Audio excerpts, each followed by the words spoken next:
Roma, 6 de octubre del 2002.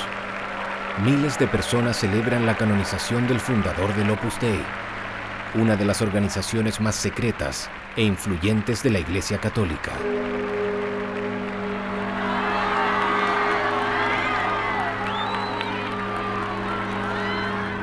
José María Escrivá de Balaguer, sacerdote español, acaba de ser proclamado santo. La época en que la obra era calificada de santa mafia o de secta ha llegado a su fin. Nadie parece recordar sus lazos con el franquismo ni con las dictaduras de América Latina. El padre. 4 rosarios, 10 euros. 4 por 10. En Chile, Joaquín Lavín es uno de los pocos políticos que confiesa públicamente su pertenencia a la obra. Este padre de 7 hijos, economista neoliberal, ha sido en 2 oportunidades el candidato presidencial de la derecha dura. El Opus Dei dice querer santificar el mundo. Sin embargo, con frecuencia la obra es percibida como un lobby conservador que infiltra las altas esferas de poder.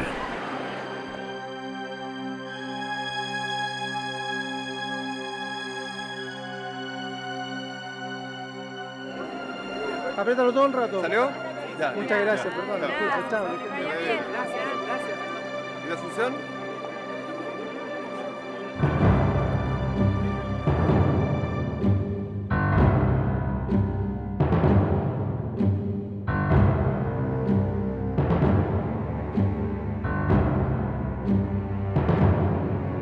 Chile, junio de 1974. Hace solo 9 meses que los militares tomaron el poder. El país está manchado de sangre, represión y muerte. Es en estas circunstancias precisas que el fundador del Opus Dei visita el país. Monseñor Escrivá de Balaguer no viene a hablar de política. Él viene a visitar a sus hijos victoriosos, a tranquilizar la conciencia de esos buenos católicos deseosos de construir un nuevo país.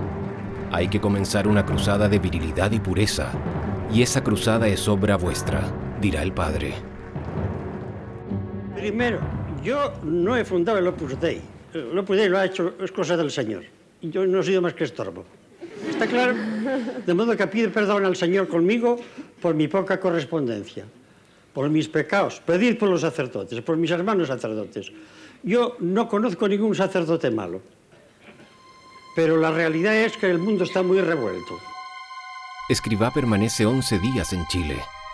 Todas sus reuniones se realizan a puertas cerradas y terminan con una oración por las nuevas autoridades legítimas, es decir, Augusto Pinochet, autoproclamado presidente de la Junta, a escasos días antes de la llegada de Monseñor.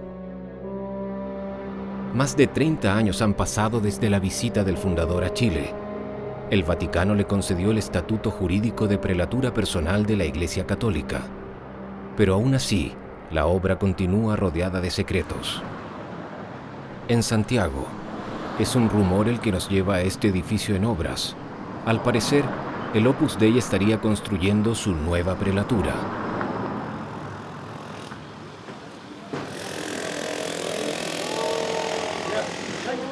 Hola, buenas tardes.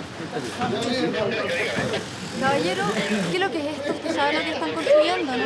Sí, esto es un... ¿Cuánto se llama? Una comunidad. No son departamentos de Mancha. No son departamentos, una comunidad. ¿Y sabe quién está construyendo esto, no? La izquierda, ahí está el... ¿Pero usted sabe de quién es esto? ¿Nadie sabe?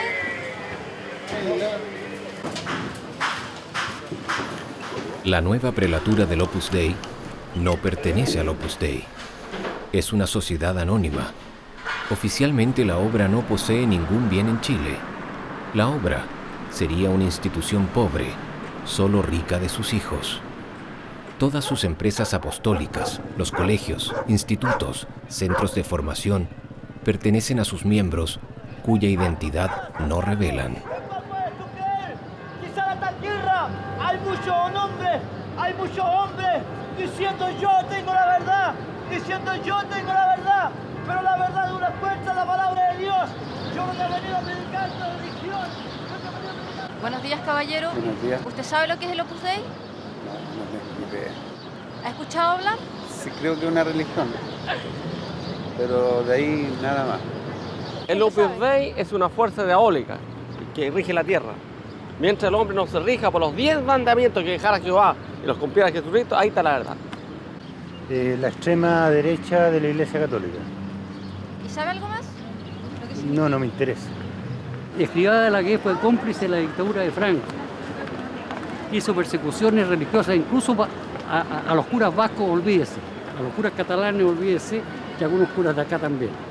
Entonces, con ese caballero, ni a misa.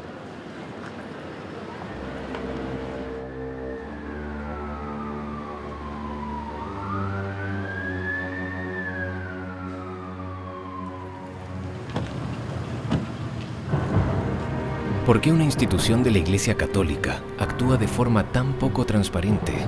¿Por qué genera tanta hostilidad? ¿Quiénes son los miembros del Opus Dei? Sabemos que la gran mayoría son miembros supernumerarios, personas casadas con muchos hijos, que van a misa todos los días, que ofrecen su trabajo a Dios y que su misión sería santificar el mundo. Muchos de ellos son banqueros, abogados, ingenieros, profesores, periodistas. A todos el Padre les ha garantizado que pueden alcanzar la santidad en la vida ordinaria, sin tener que dejar la oficina ni renunciar a ganar dinero.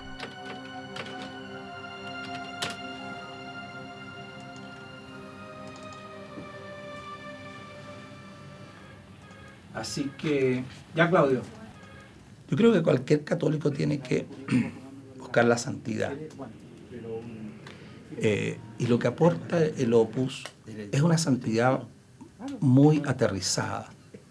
Es la santidad en la vida ordinaria, en el contacto con la gente, en el trabajo bien hecho, en el respeto por lo demás, en hacer las cosas bien profesionalmente. Y no una espiritualidad beata. No se trata de eso. O sea, uno tiene sus expresiones de carácter espiritual muy claras, pero la santidad se busca en el trabajo diario, en las cosas que uno hace día a día, hacerlas bien y hacerlas en función del bien común, del prójimo.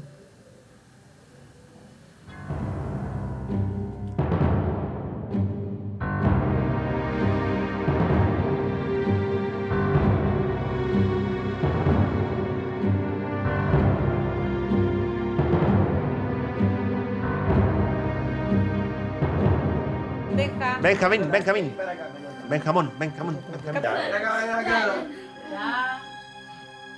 Bien.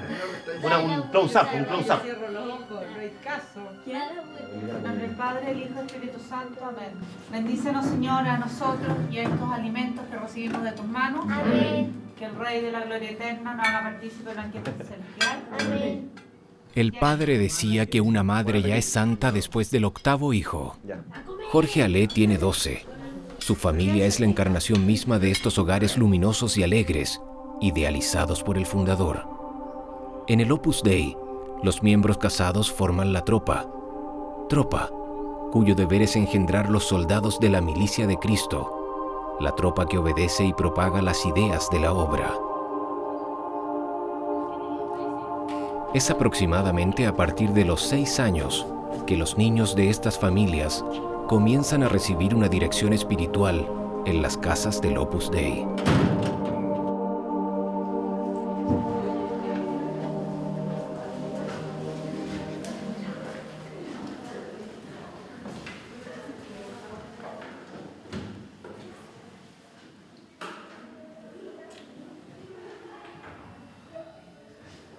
Siempre cuando venimos los martes que nos toca a nosotros, hacemos unas charlas que nos enseñan cómo ser mejor, cómo ayudar al prójimo, a las demás personas, y para poder llegar al cielo, bien.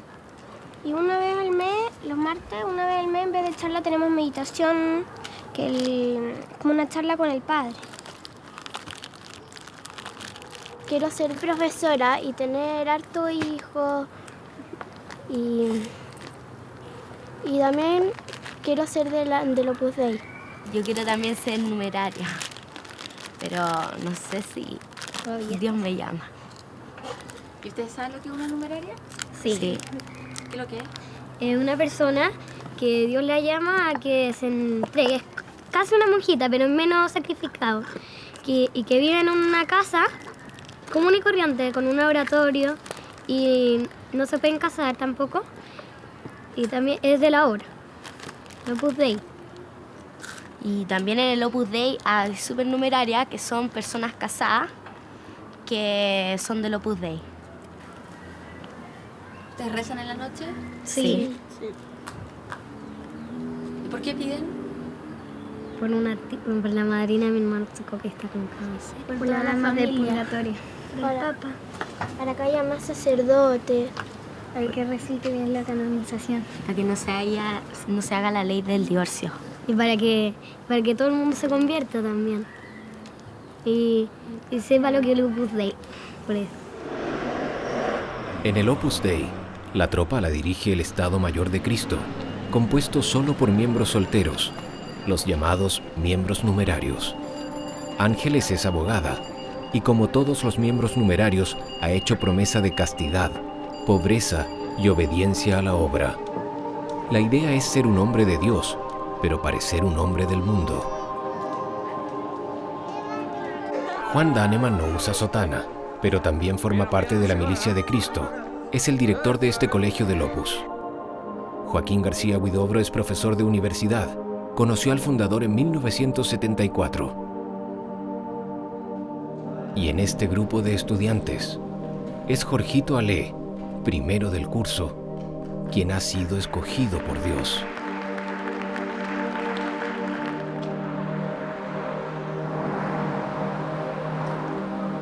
En todo el mundo, los numerarios y sacerdotes de la obra viven en casas comunes y corrientes. Es aquí, a puertas cerradas, que el Opus Dei realiza la mayor parte de sus actividades de formación y dirección espiritual.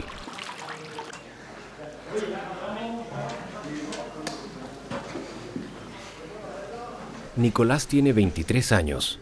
Es uno de los 7 numerarios que vive en la casa. Se levanta a las 6 de la mañana para rezar, ofrece su día al Señor, va a misa diaria y usa un cilicio metálico para mortificarse e identificarse al sufrimiento de Cristo. Está por acá. Así que aquí tenemos un computador, pero bien. Mi pieza, nada tan espectacular, pero decente por lo menos, con hartos libros. Vamos. ¡Oh, Cristóbal! Emoción máxima. La misión de Nicolás es acercar a Dios a los adolescentes que frecuentan su casa. Todos los años, el 19 de marzo, entrega una lista con el nombre de los jóvenes susceptibles a hacerse numerarios. Los sábados, Nicolás acompaña a su tropa para enseñar el catecismo en los barrios populares y así propagar las ideas de la obra. Respecto de este tema, el padre precisa: al apostolado vas a someterte, a anonadarte, no a imponer tu criterio personal.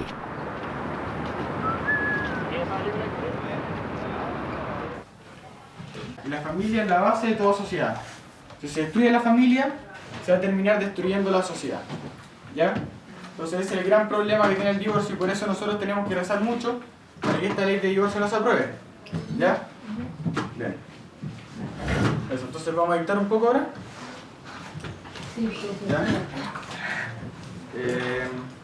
Ya. Entonces el hijo tiene obligaciones con el padre, como son el darle amor, ¿ya?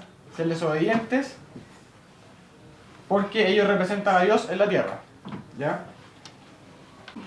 Bueno, y después también este mandamiento implica el obedecer a la autoridad legítima, ¿ya? ¿Por qué? Porque todos los poderes terrenales legítimos también han sido dados por Dios. Los ciudadanos tienen que obedecer las leyes y todos los principios de la autoridad, siempre que sean justas. Justas significan que no vayan contra las leyes de la iglesia, ¿ya? Ya, respetar a los abuelos, respetar a los tíos, respetar al carabinero, también cuarto mandamiento. Cuando sean chiquillos más grandes, en vez de ir a tirarle piedra a los carabineros, no hay que tirarle piedra, porque eso va contra el cuarto mandamiento, que hay que respetar el orden público. respetar la iglesia, respetar al sacerdote, hablar bien del sacerdote.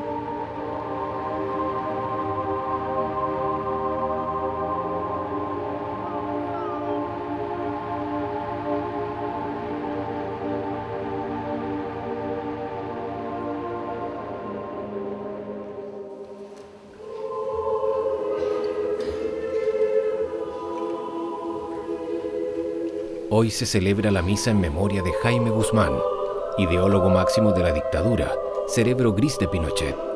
Jaime Guzmán, un ferviente católico, admirador de Franco, fue el creador de la UDI, el partido de extrema derecha católica al cual pertenece Joaquín Lavín.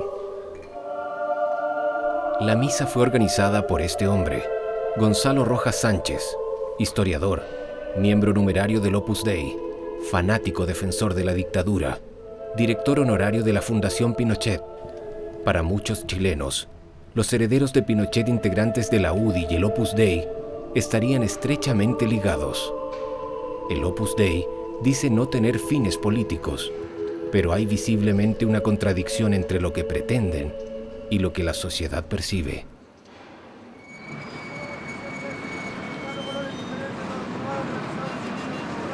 En Chile, la clase política tradicionalmente procede de la Facultad de Derecho. Jaime Guzmán fue profesor en la Universidad Católica.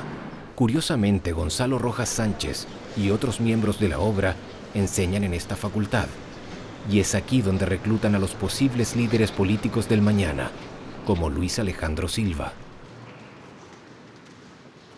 Digamos, mi convicción de que puedo aportar mucho en la política es mucho más fuerte desde que soy numerario que antes. Y también si tú te metes en el trabajo de cualquier numerario que se empeña por ser santo de verdad, el trabajo está bien hecho. Entonces uno podría pensar que efectivamente hay un afán por conquistar el mundo.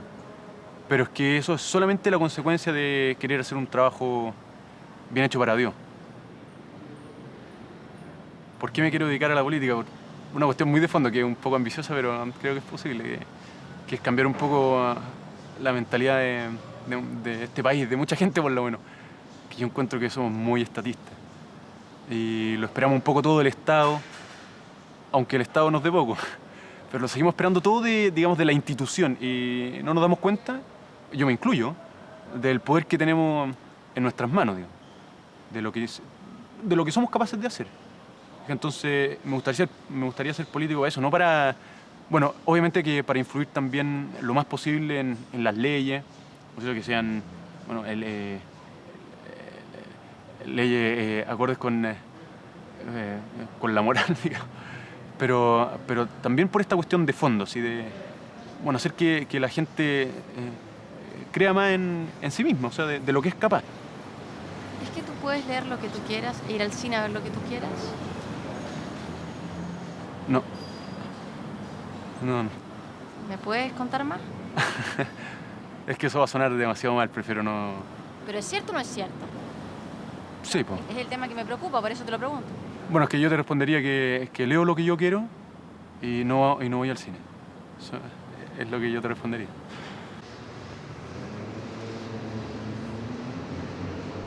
Luis Alejandro no puede leer todo lo que quiera. Como sucede con todos los numerarios, la obra ejerce un estricto control de sus lecturas, correspondencia, gastos, salidas. Al cabo de 5 años, deberá incluso firmar un testamento a favor de la obra.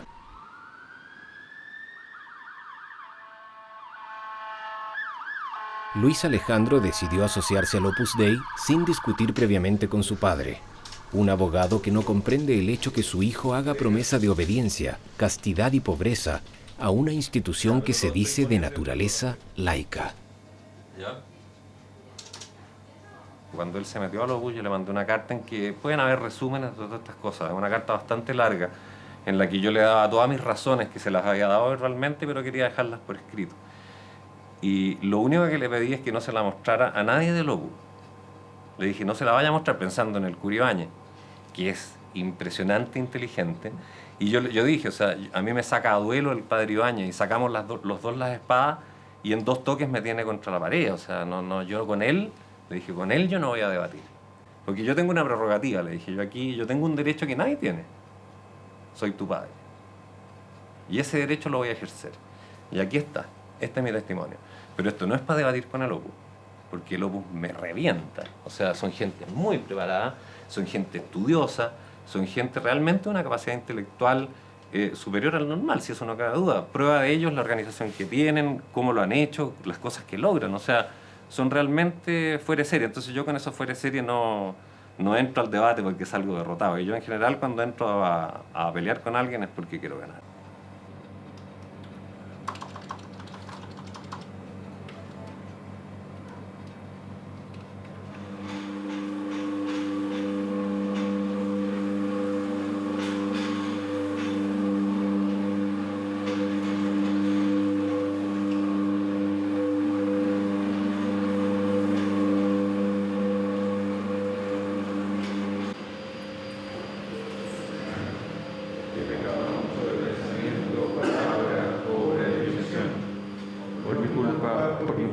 Por mi gran culpa. Por eso ruego a Santa María, siempre Virgen, a los ángeles, a los santos y a vosotros, hermanos, que intercedáis por mí ante Dios, a nuestro Señor.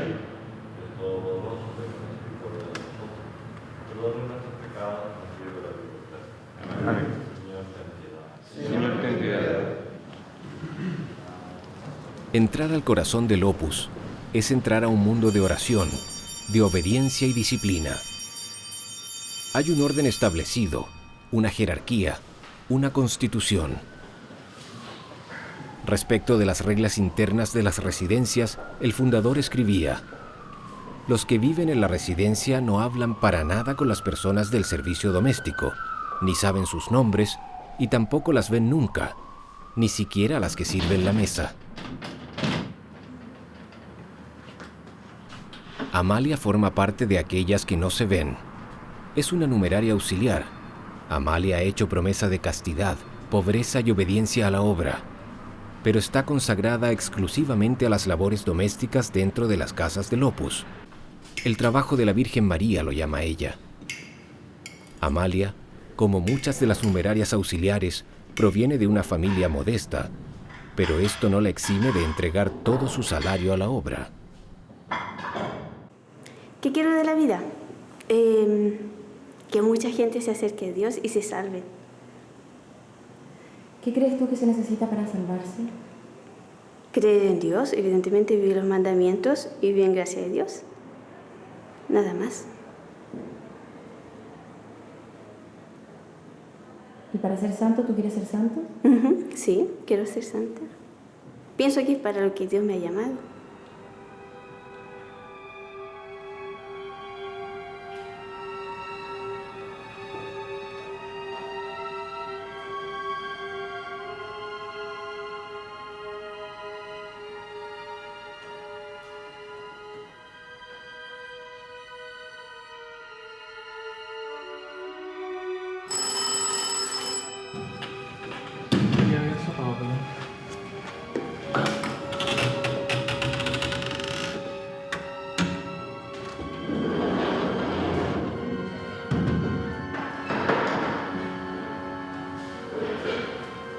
Con toda claridad y seguridad puedo decir que al Opus Dei no le falta nada, porque si no el fundador no sería santo. La fundación del Opus Dei se acabó cuando el fundador se murió. De ahí nosotras vivimos solo fielmente lo que el fundador del Opus Dei dejó dicho, hecho y escrito, y no se nos pasa por la cabeza cambiar nada. Lo que sí, cambiar yo.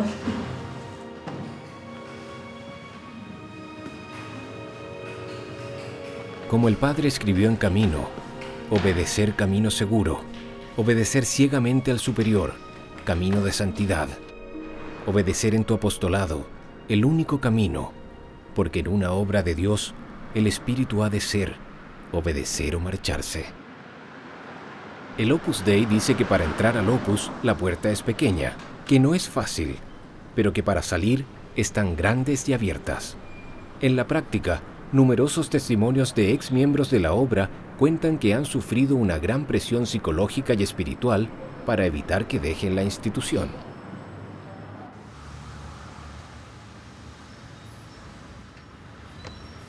El testimonio te lo tengo que dar a rostro cubierto porque el Opus Dei es una institución muy poderosa. Tiene muchos poderes políticos, económicos, muchas relaciones a nivel empresarial.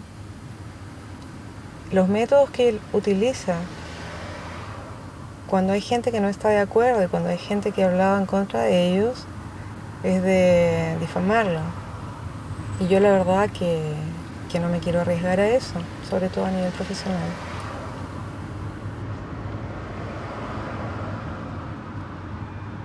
Al comienzo, los primeros años, yo creo que fui feliz dentro del Opus Dei. Dentro de una especie de castillo de cristal en el que vives. Pero cuando tú te haces numeraria, te comprometes de por vida a muchas cosas que no sabes, que nadie te ha dicho. Es como firmar un cheque en blanco. Desde que ingresas, y sin que te des cuenta, el Opus te va moldeando, ¿no? Te van lavando el cerebro paulatinamente. Y si hay cosas con las que no estás de acuerdo, siempre la equivocada eres tú. Porque dentro del concepto del Opus Dei, la obra es perfecta porque es obra de Dios.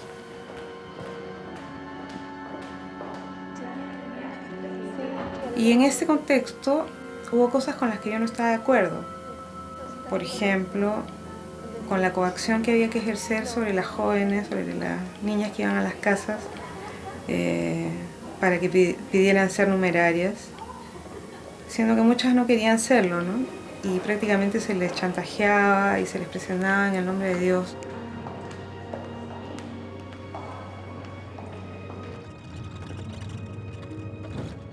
No estaba de acuerdo y no estoy de acuerdo, por supuesto, ahora. Es con esta casi vida de esclavitud que viven las numerarias auxiliares. Y este concepto que tiene el Opus Dei de que no hay que sacar a nadie de su sitio, ¿no? O sea, si tú naciste obrera, te tienes que morir obrera. Ellos dicen que es ahí donde Dios te quiere, ¿no? Y había que preguntarse si es donde Dios te quiere o si es donde a ellos les conviene.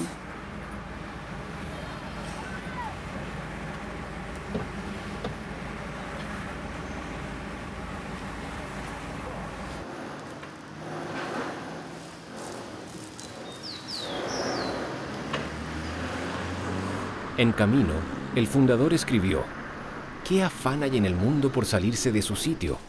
¿Qué pasaría si cada hueso, cada músculo del cuerpo humano quisiera ocupar puesto distinto del que le pertenece? No es otra la razón del malestar del mundo. Persevera en tu lugar, hijo mío. Desde ahí, ¿cuánto podrás trabajar por el reinado efectivo de nuestro Señor?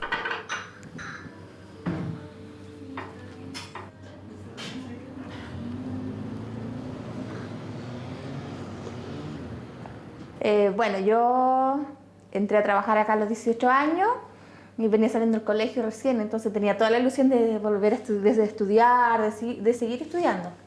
Pero aquí, como están los niños chicos todavía, la señora Carolina me dijo que no, que más adelante. No me dijo que no, me dijo que podía ser más adelante, cuando los niños estuvieran más grandes. Entonces ahí, cuando había que iba pasando el tiempo, yo le iba recordando y así momentos, hasta que de repente salió que estaba esta Fontanar, que pertenece al Opus Dei también, que estaban dando curso de capacitación. Entonces empecé yo a ir a clase los días miércoles a capacitación. Bueno, aparte de hacer cosas ricas, pasteles, tortas, queques, todas esas cositas ricas, aprendí el amor al trabajo, el amor a la familia y el amor a Dios. El amor a los demás, aprender a hacer las cosas bien, aprender a hacer las cosas con cariño para los demás. Eso aprendí en Fontanar.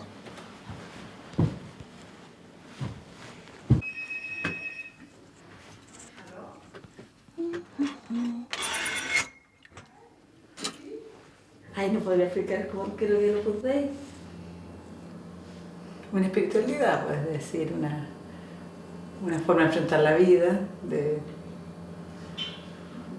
sentirse hijos de Dios y de la mano de Él ir siguiendo un poco lo que nos enseñó Monseñor Escrivá de Balaguer. Sí, porque es como difícil explicarlo así como muy elevado, es decir, para llevarlo a la vida simple, no sé, sencillamente, para mí el Opus Dei es algo que nos enseña a hacer bien otras cosas, a tener el anhelo de llegar al cielo, de ser felices con cosas sencillas. Eso, para mí el Opus Dei es eso.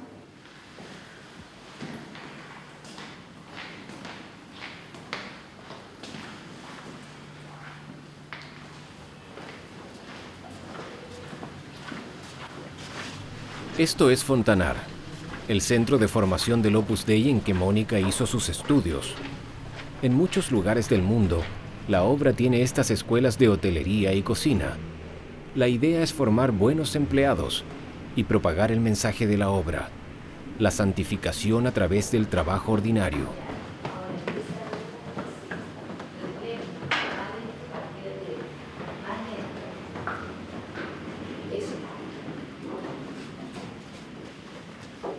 Estire bien,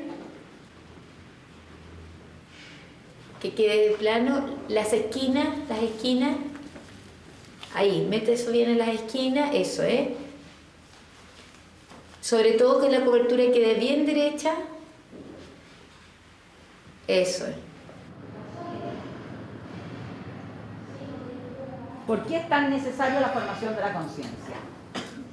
Porque si yo no tengo formada la conciencia, puedo actuar de cualquier modo, ¿verdad?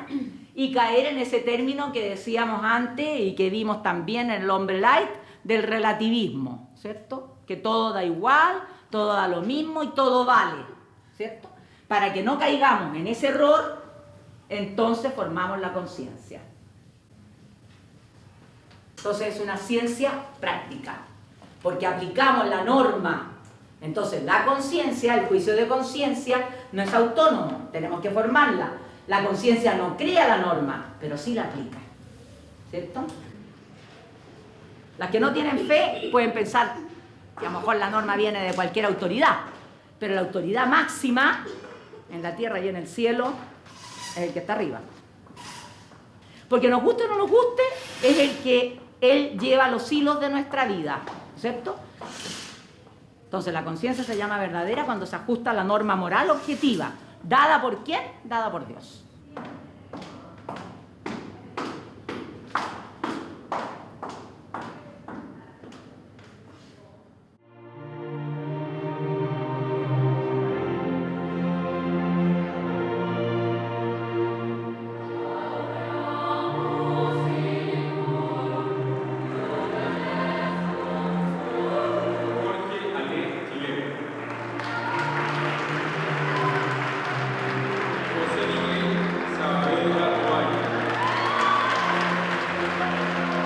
Sabemos que la labor principal de la obra es formar la conciencia de la élite del país. Los miembros del Opus Dei poseen buenos colegios. Estas escuelas son caras y están reservadas exclusivamente a familias católicas bien constituidas. Pero la formación de la milicia de Dios no se termina aquí. Es en uno de los barrios más caros de Santiago que el Opus Dei ha construido su propia universidad, la Universidad de los Andes.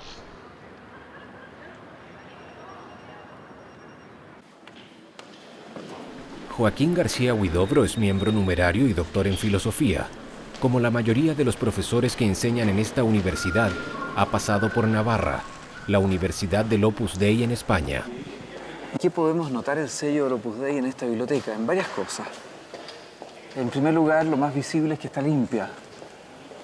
El cuidado de las cosas pequeñas, los detalles están bien terminados. ¿Qué más? Los materiales que se utilizan son materiales que están destinados a durar.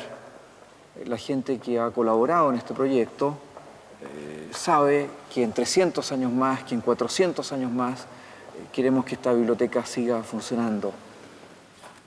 Esta biblioteca ha costado más de $10 millones. Es el orgullo del Opus Dei. Pretende ser una de las más grandes de América del Sur. Esto será en superficie, pues el catálogo es reducido. Autores conflictivos como Henry Miller o el teólogo Hans Kung no se encuentran, pero se pueden consultar las obras completas de Augusto Pinochet. En el caso del Opus Dei no hay nada que pueda llamarse censura, aparte de que la palabra encuentro yo que está en gran parte contaminada actualmente. Lo que hay son unas medidas mínimas de prudencia en la formación intelectual de los fieles. Yo leí en mis tiempos de escolares y luego universitarios, cuánta cosa me caía en las manos. Y yo sé el efecto que produjo en mí Nietzsche, por ejemplo. Y cuánto me costó quitármelo de encima y poder analizarlo. Yo no le recomiendo a nadie que tenga que pasar por las que pasé yo y sudar tinta, ¿verdad? Para formar mi pensamiento a partir de un conglomerado de lecturas desordenadas. Creo que tengo elementos especiales para apreciar lo que es un orden en las lecturas, justamente porque yo padecí en carne propia lo contrario.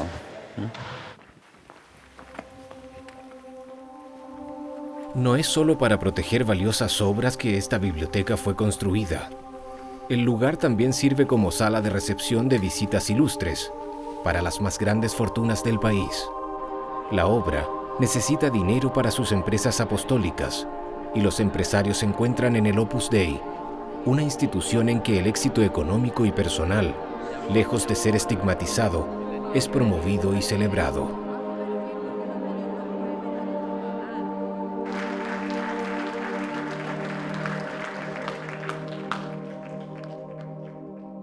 También es la universidad un lugar privilegiado para realizar una reflexión sobre la empresa. Esta reflexión, ayuda a explicar al resto de la sociedad en qué consiste la tarea del empresario y por qué resulta imprescindible y beneficiosa. Entre las características de los países subdesarrollados no solo se encuentra el analfabetismo, la desnutrición o la falta de tecnología. Una de las señales más notorias del subdesarrollo consiste en no saber valorar el aporte de las empresas y los empresarios.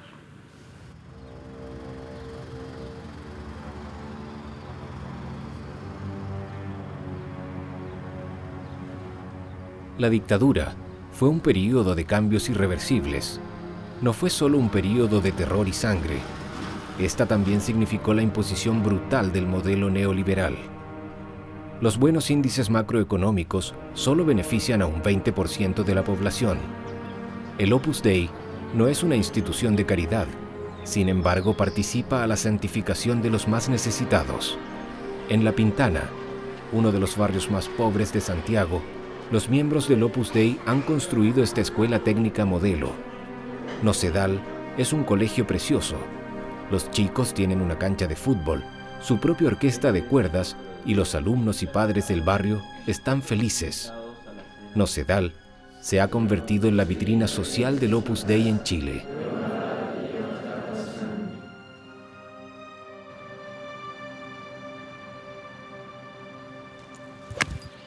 Vamos. De mis ganancias, cuando provienen de este caballero, del cliente de este caballero, tengo que pasárselas a Nocedal. Pero con gusto, voluntariamente. ¿No? Voluntariamente.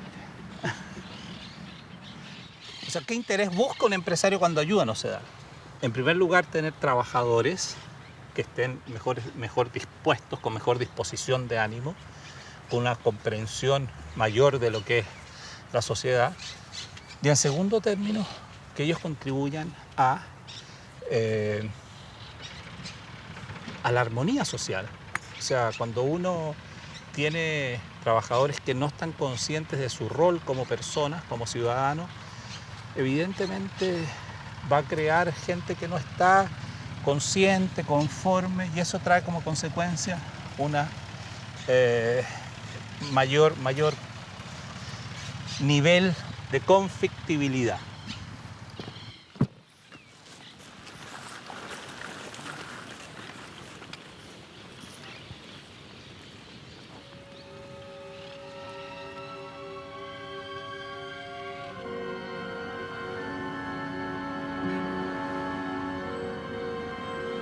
En el medio empresarial se rumorea tras las puertas. Este regreso al orden moral no es del gusto de todos. Muchos acusan a la obra de ser elitista, sectaria y reaccionaria, pero ninguna de estas personas dará su testimonio. Los intereses económicos obligan a guardar silencio. Tony Adams es uno de los gerentes de una de las 60 sociedades que componen la Cámara Chilena de la Construcción, un importante holding que posee mutuales de salud, cajas de pensiones, seguros, escuelas. Tony Adams es una de las pocas personas del mundo empresarial que aceptó hablar del Opus Dei. La relación formal entre el Opus Dei y la Cámara la desconozco. La relación formal sí sé que tanto el directorio como los gerentes de la empresa en que estoy y los de otras áreas son del Opus Dei. Tiene la ventaja que tiene que es una empresa que pone sus valores por sobre el negocio. Y uno ve las empresas exitosas que ponen sus valores sobre el negocio y llegan muy lejos. Y creo que eso es una de las cosas que ha hecho que tanto la empresa donde yo trabajo y sus pares que yo conozco por lo menos, les va bien por una cosa como esa. O sea, hay una lealtad entre los gerentes enorme, hay un amor a la verdad que lo encuentro súper respetable. Yo me he equivocado y me cometí una embarrada más o menos grande, voy donde mi jefe, el gerente general, y le digo, oye, ¿sabes qué? Me embarré aquí, y pasó más tiempo consolándome que diciéndome por qué lo había hecho mal y todo eso, y eso son cosas que uno valora un montón, está una tranquilidad para tomar decisiones basadas en los valores de uno, a costa a veces de hacer un negocio un poquito peor, pero yo creo que es más importante todavía. Desventajas. ¿A qué me refiero? Cuando tú tienes 100 personas pensando, estando de acuerdo en algo, y no digo 100, porque es que hay miles, pero pongamos un número por decir 100 personas de acuerdo en algo, y esas personas son gerentes, y son todos con plata, y se ayudan entre sí, tienes un poder ahí. Y ahora imagínate si son 10.000. Y imagínate estar en gerencias de empresas que están en contacto indirecto con la mitad del país. Claro, un poder, lo quieran o no. Lo quieren o no, y lo ejercen y crean, tienen influencia, tienen miedo, influencian entre sí, tienen una confianza entre ellos muy grande, entonces por lo tanto la confianza te deja negociar mejor, te deja trabajar mejor, entonces les va bien, entonces sí, claro que es un poder, para bien o para mal.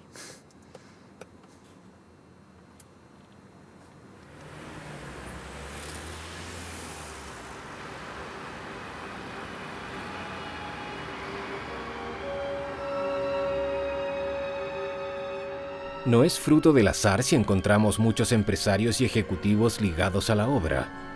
Es en 1958, en España, que el Opus Dei decide crear el IS, su primera escuela de negocios destinada a los altos empresarios.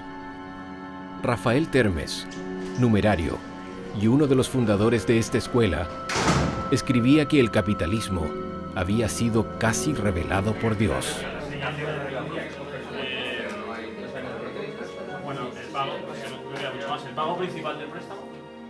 Well, I choose the ESA because I've heard a lot of good things about it, and I also knew about the rankings in the Financial Times. It has very high rankings.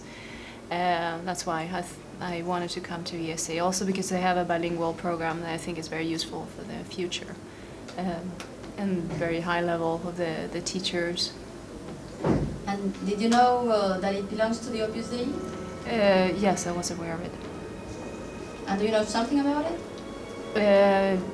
I've heard a little bit about it, yes.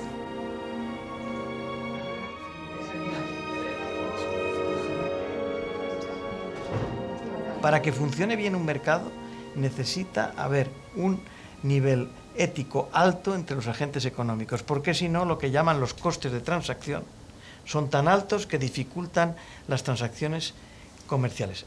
Por ejemplo, algunos países de Latinoamérica tienen sus fondos capitalistas en un lugar que se llama Miami. La razón de eso es porque esos fondos capitalistas no se fían de el funcionamiento de determinadas instituciones y de los agentes económicos de sus propios países.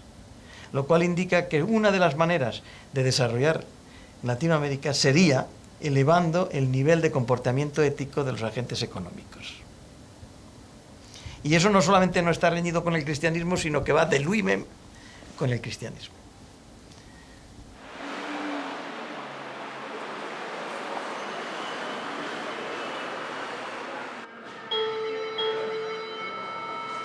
El Opus Dei nació en 1928, en los comienzos de la Guerra Civil Española, y crece y se expande bajo el régimen franquista. Con 19 ministros en la dictadura y después de notorios escándalos financieros, la restauración de la imagen de la institución se ha convertido en una prioridad. Esta mañana, el Opus organiza una conferencia de prensa para estrenar un DVD del santo. Padre, yo soy profesor universitario y con muchos católicos trabajamos mucho tiempo para conseguir la libertad de enseñanza. Y yo te diré que el tema que has tocado no es político, es religioso. Si fuera político yo no hablaría porque no digo más que tonterías si hablara de política.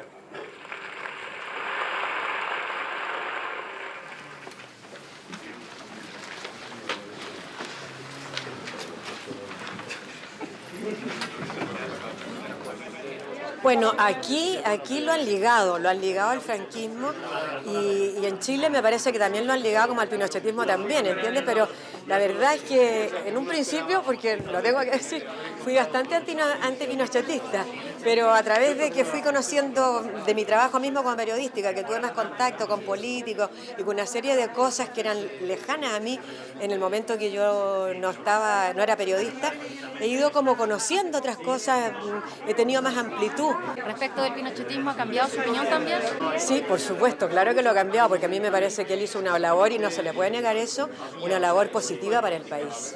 Y la gente que se metía en la oposición, siempre el que se mete en una oposición sabe a lo que va, o sea que de víctimas no pueden ir porque están haciendo algo que ellos creen hacer y saben muy bien en lo que están haciendo.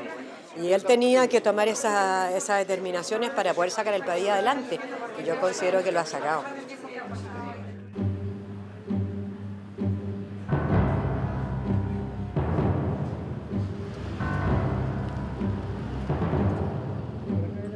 Óscar Poblete, rector de la Universidad Los Andes, fue secretario general de Pinochet. Pero en la universidad no se habla de política, se evita cualquier conflicto. Y si el profesor Pin en Madrid sugiere elevar el comportamiento ético de los agentes locales, en la Escuela de Negocios de esta universidad se dan seminarios para invertir el dinero en el extranjero, con una alta rentabilidad y sin pagar tantos impuestos. Y uno de los profesores fue Fernando Maturana, banquero chileno, implicado en el lavado de dinero del cartel de Juárez y en las cuentas secretas de Pinochet. Yo no conozco a ningún sindicalista del Opus. No conozco a nadie que esté en una posición importante en los sindicatos obreros de todo el mundo. No conozco a nadie que esté en una asociación, digamos, de filósofos, de teólogos. No hay ni un solo teólogo digno de tal nombre en el Opus, ¿no? Entonces, ¿dónde tienen su fuerza? En la posición de poder. En la posición de poder, suma de poder político y de dinero, que donde es el sitio ideal son las dictaduras, claro, evidentemente. La historia de Pinochet es bastante clara. ¿Cómo este tío puede haber amasado tanto dinero en silencio de los demás? Pues en ese silencio estaban los señores del Opus también. Como estaban en los bancos del Opus. La clave del Opus es siempre el secreto, como todas las organizaciones sectarias. Nunca contar la verdad, nunca contar los datos, solo hablar de principios. Y bueno, lo que pasa es que con eso no consiguen nada, porque los periodistas se aburren. Establecer el verdadero poder económico del Opus Dei es imposible, porque la organización se esconde bajo una nebulosa de fundaciones y sociedades anónimas. Por ejemplo, este lavaseco del centro de Santiago pertenece a un 85% a una tal Fundación Chilena de Cultura y el otro 15% a Jorge Peña, miembro numerario, filósofo, domiciliado en la Universidad de los Andes. Y el dinero del Opus no es el único tema sensible. Es que son importantes para ti los valores republicanos.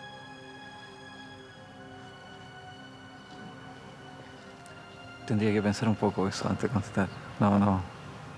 Yo soy muy lento para improvisar, entonces si me pregunta algo así de esa envergadura tendría que darme un par de días, digamos, me lo haces de nuevo.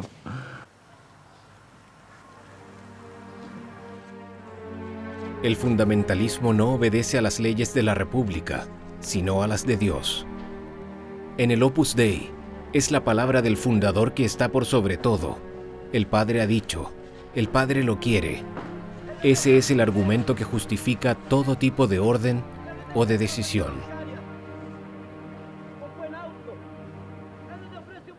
Yo sé que a lo mejor en la forma de mi camino cristiano, digamos, va a haber muchas otras personas que tienen otros caminos tanto mejores que el mío y que son diferentes. Y tú tienes que aceptarlos, respetarlos, quererlos. Y además, cuando tú gobiernas, la gran mayoría de las decisiones, que son las decisiones que uno tiene que tomar todos los días, como alcalde o como presidente, son decisiones que no tienen que ver con estos temas, son decisiones técnicas. Entonces, por ejemplo, si tú tienes que subir los impuestos o bajar los impuestos, es una cuestión técnica, no tiene nada que ver con la formación religiosa que tú puedes tener.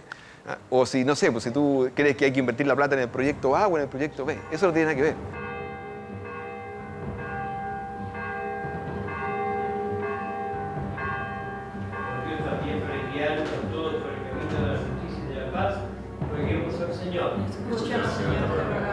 No sabemos si Lavín se somete a las normas del Padre, aunque con seguridad es un economista ultraliberal que obedece a las leyes del mercado.